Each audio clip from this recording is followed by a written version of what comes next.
जो है ये कहा था कि अभी हमने जो रिमेनिंग डिस्ट्रिक्ट है हमारे ऊना कॉन्फ्रेंस में हमने एम्स के बारे में ये रखी थी कि जो वहाँ पे एम्स में भर्तियाँ हो रही हैं, एक तो ऑर्गेनाइजेशन है वो अनुराग ठाकुर की है, डिपार्टमेंट है उनके पास, उनकी एक ऑर्गेनाइजेशन बना रखी है। एक और ऑर्गेनाइजेशन है वो जगत प्रकाश नड्डा के चारों तरफ को घूमती है, उनका टेंडर इन दोनों को दे रखा है कि जो भर्तियां होंगी वो इनके द्वारा होगी। इंटरव्यू चंडीगढ़ में कॉल किए जा रहे हैं, इंटरव्यू दिल्ली में कॉल किए जा रहे हैं, और उसमें बाहर के लोगों को रखा जा रहा है, हिमाचल प्रदेश के लोगों को नहीं रखा जा रहा है, और उसमें उसके इब्ज में कुछ लेना देना भी हो रहा है। हमने ये मीटिंग रखी थी कि भाई प्रधानमंत्री जी आएंगे तो वो पहले देख लें कि क्या ये कार्यक्रम जिसका उद्घाटन आप कर रहे हैं वो पूरा भी है या नहीं है। मैंने उनसे ये भी पूछा था कि जो आप 4 लेन का एक हिस्से का उद्घाटन कर रहे हैं, 4 लेन तो जो है ना यहाँ पे कीरतपुर साहब से लेके ये मनाली तक जाएगी और ले तक जाएगी, उसका मुझे बताओ कि 4 किलोमीटर का उद्घाटन प्रधानमंत्री किस नीयत से कर रहे हैं। गोविंद सागर के ऊपर एक पुल बना है, उसका भी काम थोड़ा अधूरा है, लेकिन जल्दी से काम हो रहा है। वहाँ से 4 किलोमीटर आगे नेशनल हाईवे से जो 4 लेन का काम है उसका उद्घाटन प्रधानमंत्री कर रहे हैं। ये क्या तमाशा निकल रहा है कि प्रधानमंत्री को पूरी सड़क का उद्घाटन करना चाहिए, जब ले तक का बनाने का है, डिफेंस पॉइंट ऑफ व्यू से भी बनाने का है। तो ये जो है कारण क्या है कि प्रधानमंत्री चुनाव के समय में लोगों को मूर्ख बनाने के लिए जो है वो ये दोनों उद्घाटन कर रहे हैं। और वहाँ पे कुछ इशू खड़े हुए थे, कुछ इशू लोकल थे, और मैं उसको मीडिया के माध्यम से डिटेल में नहीं बताना चाहूँगा, पर मैं इतना ज़रूर कहना चाहूँगा कि ऑर्गेनाइजेशन को ये देखना चाहिए कि हम सारे ज़िलों में बराबर से जो है वो एक जैसे देखें। बिलासपुर जिला की कार्यकारिणी को जो है कट डाउन किया गया था, वो प्रतिभा सिंह के टाइम की बात नहीं है, ये बात थी जब यहाँ पे हमारे अध्यक्ष दूसरे थे राठौर जी, उन्होंने केवल मात्र बिलासपुर में कहा कि इसको हमने कट डाउन करना है, ये कार्यकारिणी बड़ी है।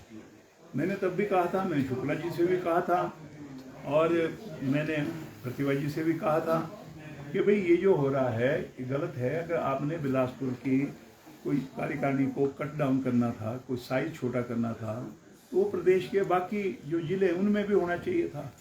ठियोग की कार्यकारिणी तो 350 की है, बिलासपुर की आप 200 से भी आप उसको जो है ना 100 नीचे कर दिए आपने। मैंने ये कहा था कि उनको अगर आप कट डाउन करके उन पुराने लोगों को बाहर करेंगे तो आप सीधे तौर पे आम आदमी का रास्ता पार्टी का खोलेंगे, क्योंकि राजनीतिक लोग हैं, उन्होंने कहीं तो जाना है। मैंने रिक्वेस्ट ये किया था, और मैं शुक्ला जी से भी रिक्वेस्ट की थी कि कृपया करके ये जो आपने बाहर निकाले हुए हैं पार्टी के हक में, अच्छा होगा कि उनको जो पुरानी कार्यकारिणी थी उसको बहाल किया जाए, लेकिन वो नहीं हुआ। उससे और भी ज़्यादा कलाकारियाँ जो है ना प्रदेश से यहाँ से हुई हैं। इसलिए मैं कहना चाहूँगा, क्योंकि हम तो NSUI से निकले हुए हैं, मैं उस टाइम से NSUI में था जब लोग इमरजेंसी के बाद पार्टी छोड़ के भाग गए थे। वो यूथ कांग्रेस के लोग आज में मैं उनको देखता हूँ, वो NSUI के लोग जो इमरजेंसी के टाइम में पार्टी में घुसे थे, और जब इंदिरा गांधी जी चुनाव हार गई, कोर्ट से फैसला आ गया, उसके बाद वो चिकमगलूर से जीत के आई, नवंबर महीने की बात है 1978 की। तो उसमें जो है इंदिरा गांधी जी को जब तिहाड़ जेल भेजा तो यहाँ पे जिद्दोजहद प्रदेश के अंदर हर जगह हुई थी। हिमाचल प्रदेश में भी उन दिनों क्या हुआ कि जो इमरजेंसी के टाइम में यूथ कांग्रेस और NSUI में लोग घुसे थे, उन्होंने इकट्ठे पार्टी छोड़ दी, और through CFD Congress for democracy Babu Jagjivan Ram ने नई पार्टी बनाई थी, उनके माध्यम से जो है वो जनता पार्टी में चले गए। यहाँ तक कि हमारे जो जनरल सेक्रेटरी यूथ कांग्रेस के थे वो जनता पार्टी के टिकट डिस्ट्रीब्यूशन कमेटी के राज्य के जो है वो मेंबर भी बन गए। अब हमारे को जो है ना वो बुरे दिन याद आते हैं, जेल भरो आंदोलन याद आता है। हमारे को उस समय यूथ कांग्रेस के जनरल सेक्रेटरी मेरे को बनाया था, और विनोद पुरोहित जस्टिस जो रिटायर हुए हैं उनको अध्यक्ष बनाया था, क्योंकि हम लॉ कॉलेज में क्लास फेलो थे। अब अगर मान लो उस टाइम की याद की जाए और आज की याद की जाए, उस टाइम पार्टी का ज़्यादा बुरा हाल था इमरजेंसी के बाद, लेकिन आज पार्टी जो है वो इतनी बुरी नहीं है। कांग्रेस पार्टी है, विचारधारा है, गांव-गांव में है, पूरे हिंदुस्तान में है, और उसको लेके चलना है तो हमारे लोगों को भी थोड़ा सा जो है वो सब्र करना चाहिए। मैं ये भी कहना चाहूँगा कि कृपया करके जो है ना, सारे लोग, हिमाचल प्रदेश की जनता जो है वो कांग्रेस को लाना चाहती है, लेकिन हम लोग कांग्रेस को नहीं लाना चाहते। हम व्यक्तिगत स्वार्थ की वजह से जो है ना बटे हुए हैं। जो जिसको मर्जी आता है वो बयान देता है। अध्यक्ष जब बनी है तो अखिल भारतीय कांग्रेस कमेटी ने बनाई है, इसलिए हमारे को एक्सेप्ट करना चाहिए और उनके नेतृत्व में चुनाव के लिए तैयार रहना चाहिए, करनी चाहिए। लेकिन आज क्या हो रहा है, अगर हम गुटों में बटे हैं तो क्या गुटों में बटे हैं, ये मेरा गुट, ये फलाने का गुट। अरे पहले गुट को छोड़ो, पार्टी का बेड़ा मत करो, सारे इकट्ठे होके पार्टी की, मैं कहूँगा कि सर्वाइवल के लिए हिमाचल प्रदेश में इकट्ठे होकर सबको काम करने की ज़रूरत है, ये मैंने कहा था। आपने उसमें इस्तीफे की बात भी आई थी, वाइस प्रेसिडेंट से इस्तीफे की बात भी सामने आई थी। हाँ, मैंने दिया इस्तीफा, बात नहीं आई थी।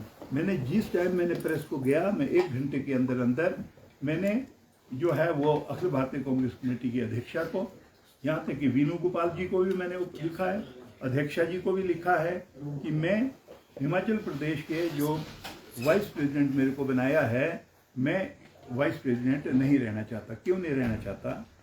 देखो, पहली चीज़ तो यह है कि जो चिंतन शिविर हुआ था राजस्थान में, उसमें डिटेल में डिस्कस हुआ था ये, और ये कहा गया था कि जो पुराने जो पदाधिकारी है, कई सालों से चले हैं, उनको किनारे हट के नौजवानों को मौका देना चाहिए। अब मैं दो पदवियाँ जो है ना किसी के पास नहीं रहेगी, कईयों के पास है 2-2 पदवियाँ। पर मैं ये कहना चाहूँगा कि इतना टाइम हो गया, किसी ने उसके ऊपर पूरे हिंदुस्तान में अमल नहीं किया। और जब आपने चिंतन शिविर में डिस्कस कर दिया कि भी जो पदाधिकारी पुराने चले हुए हैं उनको दूसरों को जगह छोड़नी चाहिए, 2-2 पदों पे नहीं रहने चाहिए, तो मैंने इसलिए जो है वो जो अपने वाइस प्रेसिडेंटशिप है उससे मैंने इस्तीफा दिया है। पार्टी हाईकमान की तरफ से कोई अभी तक रिस्पॉन्ड आया? कॉल क्यों आना मेरे को जो है ना, कोई रिस्पॉन्स? मैंने ये कहा कि जो चिंतन शिविर में हुआ था हमने उसका पालन किया है, और उन्हें किया नहीं किया वो जाने। पर उसमें कहा गया है, मैं तो वीरभद्र सिंह के टाइम से मैं वाइस प्रेसिडेंट हूँ। जब वीरभद्र सिंह जी वाइस प्रेसिडेंट बने थे, और मैं आपको 86-87 की बात कर रहा हूँ, तो मुझे वाइस प्रेसिडेंट रहने का मौका मिला था। उसके बाद जितने भी प्रेसिडेंट आए उनके साथ या तो मैं जनरल सेक्रेटरी या तो मैं वाइस प्रेसिडेंट। और मैं कहना चाहूँगा, इतने अरसे से अगर लगे हैं तो काम भी तो होना चाहिए। अब आज अगर मान लो, पहले क्या होता है, 4-6 वाइस प्रेसिडेंट होते थे, एक सीनियर वाइस प्रेसिडेंट तो होता नहीं था कोई भी। सारे वाइस प्रेसिडेंट जो जिसका नाम पहले आ गया वो सीनियर हो गया। लेकिन आज की तारीख में क्या 38-40 तो आपके वाइस प्रेसिडेंट हो गए भाई, आपके 40-45 जो है वो जनरल सेक्रेटरी हो गए। ये मैं कहूँगा ये परंपरा ठीक नहीं है। जो जाता है वो दिल्ली से अपने समर्थकों की नोटिफिकेशन करवा के आ जाता है, फिर दूसरा नेता जाता है वो अपनी नोटिफिकेशन करवा के ले आता है। ये मैं कहूँगा ये परंपरा ठीक नहीं है। जब कांग्रेस पार्टी का नया अध्यक्ष बनता है तो पुरानी कार्यकारिणी भंग हो जाती है, लेकिन वहाँ से एक लेटर लेते पिछले वाले भी चालू रहेंगे और नए भी हो गए। आप मेरे को बताइए, ये इतने 45 वाइस प्रेसिडेंट इनको बनाने की जरूरत क्या है? पहले ऐसा होता 4-5 वाइस प्रेसिडेंट होते, 4-5 जनरल सेक्रेटरी होते थे और काम करते थे। अब हर गली में हमने vice president and general secretary बना दिया। और थोड़ा सा उनका बैकग्राउंड भी देखनी चाहिए हमारे को, कि उनकी बैकग्राउंड क्या है, कहाँ से क्या है उनका पीछे से। थोड़ा पुलिस रिकॉर्ड भी हमारे को देख लेना चाहिए, नहीं तो पार्टी को जो है ना बुरा भला सुनना पड़ेगा। इसलिए मैं कहना चाहता हूँ, मैं शुक्ला जी से भी निवेदन करना चाहूँगा कि जब आप वहाँ से नोटिफिकेशन करते हैं तो उनका, जिनकी आप नोटिफिकेशन करते हैं उनका कृपया करके उनका जो पिछला रिकॉर्ड है उसको देख लिया जाए। और ये ना हो कि भाई कर रहे हम और उसके बाद जो क्रिमिनल रिकॉर्ड जिनका है ये, तो ये वो आदमी नहीं आने चाहिए। इसलिए मैं कहना चाहता हूँ, देख के जो है वो नोटिफिकेशन होनी चाहिए, देखा जाना चाहिए, ग्राउंड में पूछा जाना चाहिए, प्रदेश कांग्रेस कमेटी को कॉन्फिडेंस में लिया जाना चाहिए, तब अपॉइंटमेंट्स होनी चाहिए। और इसलिए मैं आपसे कहना चाहूँगा कि मैंने रिजाइन इसलिए किया था क्योंकि राजस्थान में ये डिस्कस हुआ था कि पुराने जो ऑफिस बीरर हैं जो कई सालों से चले हैं उनको इस्तीफा दे देना चाहिए और किनारे हट के पार्टी का काम करना चाहिए। मैंने सोचा मेरे को, क्योंकि चुनाव प्रबंधन का काम जो है वो सोनिया जी ने दिया है, चुनाव प्रबंधन का काम पूरा करूंगा और कांग्रेस पार्टी की मजबूती के लिए जो जिले मेरे से अभी रह गए हैं, तुरंत 2-4 दिनों के बाद मैं उन जिलों में जाके चुनाव प्रबंधन समिति का काम करूंगा।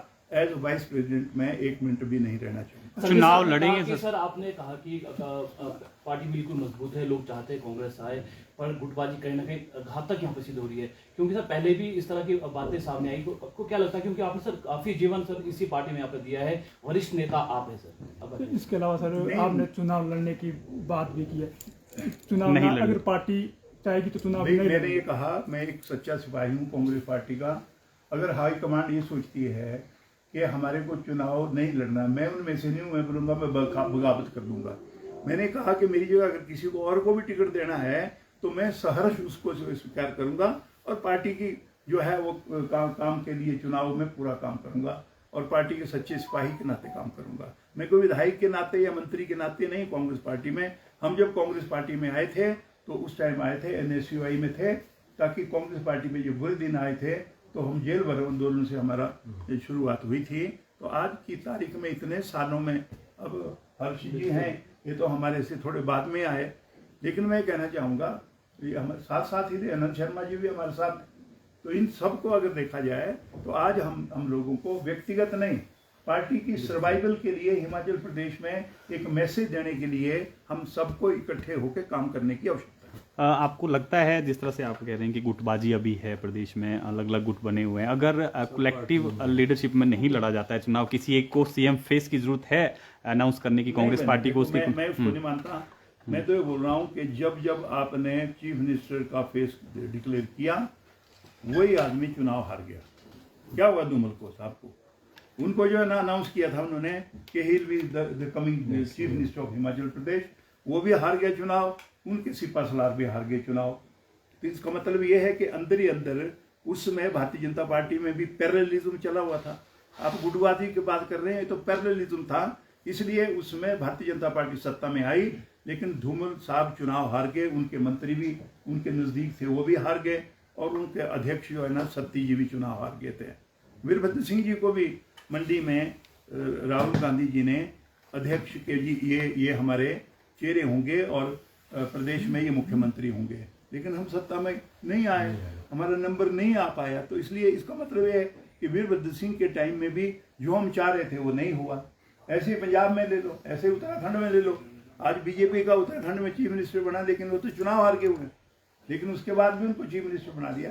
ये उनका अपना अंदरूनी मसला है, उस पर मैं नहीं जाना चाहूँगा। पर मैं हिमाचल प्रदेश की मैं बात करना चाहूँगा कि हम सबको इकट्ठे होकर लोगों की भावनाओं को साथ लेके, जो भारतीय जनता पार्टी जो फेल हुई है हर एंगल से हिमाचल प्रदेश में, ये मैं कहूँगा कि उसके लिए सबको अगर इकट्ठे होके एक स्वर से अगर बीजेपी को धक्का देना चाहेंगे तो यकीनन मैं कहना चाहता हूँ कि लोग हमारे साथ है। प्रदेश भारतीय जनता पार्टी को सत्ता से निकालना चाहिए। कुछ एक जो इश्यूज आपने रेज किए हैं, लेटर लिखा है हाईकमान को, अगर इनको सॉल्व नहीं करता है हाईकमान, सॉल्व क्या मतलब है? अगर सॉल्व नहीं करता है हाईकमान, मैं पार्टी का सिपाही हूँ, पार्टी में काम किया है, पार्टी में काम करूंगा। जो भी मेरे को लगा कि ये थोड़ा गलत हो रहा है, वो मैंने हाईकमांड को लिखित तौर पे दिया है, और उसके ऊपर हाईकमांड को फैसला करना है। मैं तो उसमें फैसला करने वाला नहीं हूँ। मैं तो इशू की बातें जो हमारे से ऊपर हैं उन तक इस बात को पहुंचाना था कि सब कुछ ठीक नहीं हो रहा। पहुंचा दिया। Thank you sir.